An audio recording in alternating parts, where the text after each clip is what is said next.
այստեղ աշխատանք եւ հետո դառնում է ընդհանրենք ոչ միայն իմ սեփականությունը, ժողովրդի սեփականությունը։ Բայց այս վերջերս երկու ամսվա մեջ նկատում եմ, որ դա էլ է հետ գնում։ Այո, ճիշտ եք ասում։ Ես հիշում եմ, որ գործառույթ, որը չեմ հասցրել, հիշում եմ, որ այս ընդհանրենք որոշման մեջ տեղ մի բան կիսատ է մնացել ու որպես կանոն չեմ թաքցնում իմ աշխատանքային ինժեներս երևի նայում են հաղորդումը, տեսնում են հաղորդումը եւ իմ թույլ չեմ տա ոչ իմ տարիքից, ոչ իմ կեցվածքին ստելու շատ թղթեր ստանան տուն երեկոյան 8 ժամին, որպեսզի շարունակեմ տան աշխատել։ Եվ գիշերը կարող է 4-ին վեր կենամ, աշխատամ 1 ժամ, 2 ժամ, հետո փորձեմ նորից ընդհանրենք հանգստանալ, այնօր կստացվի թե չստացվի չգիտեմ։ Առայժմ այս կարգավիճակի մեջ եմ։ Միգուցե ես դառնամ, երբ որ ընդհանրենք արդեն գործառույթն մի քիչ ավելի հնարավոր է նորմալ ռեժիմի մեջ լինեմ, բայց այսօր այս ռեժիմի մեջ եմ։ Շնորհակալ եմ շատ անկեղծ պատասխանի համար եւ երևի թե հաջորդ հարցս այսպեսին կլինի։ Դուք այսօր մի ոլորտի պատասխանատուն եք, նախարարն եք, որը զբաղվում է գենդերային հավասարության հարցերով, որտեղ կան նոր ուղղություններ, նոր հովեր եւ նաեւ բոլոր ովքեր ձեզ ճանաչում են, կարող են փաստել, որ դուք հայ տղամարդ, հայկական ընտանիքի հայր, լավ երեխաների հայր, դրան երևի կհասնենք, անդրադառնանք, այստեղ ինչպես եք տեսնում դուք ձեր գործառույթները։ Գործառույթը տեսնում հետեւյալն, որ ինքը իրեն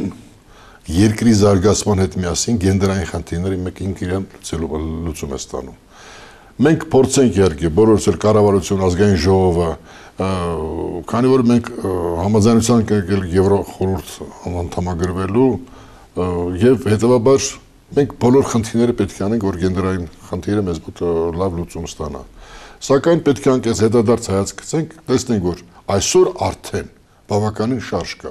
Բայց դա դեռ չի նշանակում, որպես տղամարդ, որպես նահապետական ունեցած սովորություններով մարդ, մենք այդպես ողջունով կարող ենք միանգամից ընդունենք կնոջ դերը եւ ակտիվությունը մասնավորապես։ Ինձ հետաքրքրում է ձեր ընտանիքում ինչպես է գենդերային հավասարության հարցը դրված։ Եկեք ավելի կոնկրետ։ Նահապետական գենդերային հավասարություն։ Նահապետական գենդերային, այո, նահապետական գենդերային։ Այստեղից հաջորդ հարցը, ինչ արժեքների վրա եք դուք դաստիարակել ձեր երեխաներին։ Արժեքները շատ բազմաբովանդակ են, ես չեմ ուզում կանգ առնել,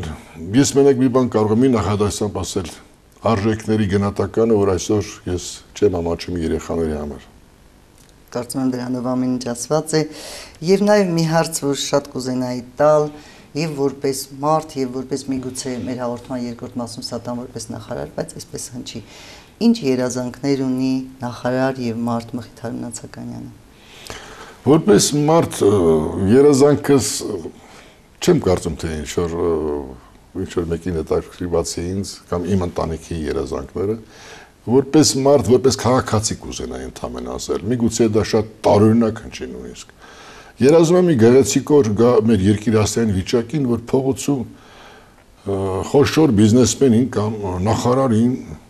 չճանաչեն մարդիկ, կամ իրենց այդքան էլ կարևորություն չտան, որ սա նախարար էր, տես մեկը խոշոր բիզնեսմեն էր, մարդիկ ապրեն բոլորը միասին ինտեգրված միգուցե, չգիտեմ այդ բառը մենք վերջին շրջանում եվրոպական մուտք գործեց եվրոպական իր արժեքներով, ես ամեն անգամ չի որ այդ բառը օգտագործում, սակայն պետք է անկես լինեմ, սա այն երազանքներից մեկն էր, ինչպես Եվրոպային, ոչ ոք չգիտի սոցիալ կամ ով է ոստիկանապետն, ով է մեզ մոտ ցավոք, դա անձնավորված են, ես կուզենայի որ մարդիկ ավելի հավասար զգան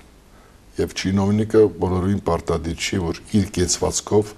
տարբերվի հասարակության մյուս անդամներից։ Շնորհակալ եմ, կարծում եմ, որ դա կլինի, երբ որ մենք շատ ավելի պաշտպանված, սոցիալապես պաշտպանված հասարակություն ունենանք, ինչպես որ դուք ասացիք։ Պարոն Մնացական, մեր հաղորդման առաջին մասը ավարտվեց, որը կարծում եմ ամենաանկեղծ, ուրախ եւ լավ մասն էր։ Ես ուզում եմ շնորհակալություն հայտնել ձեզ եւ սիրելի բարեկամներ, ես փորձեցի ուղղակի ձեզ ներկայացնել Մխիթար Մնացականյան մարդուն, անձնավորությանը, իր երազանքներով, իր արժեքային համակարգով, ինչքանով դա ստացվեց, դատեք ինքներդ, իսկ մեր հաղորդման շարունակությունը դիտեք հունվարի 30-ին նույն ժամին, ցտեսություն։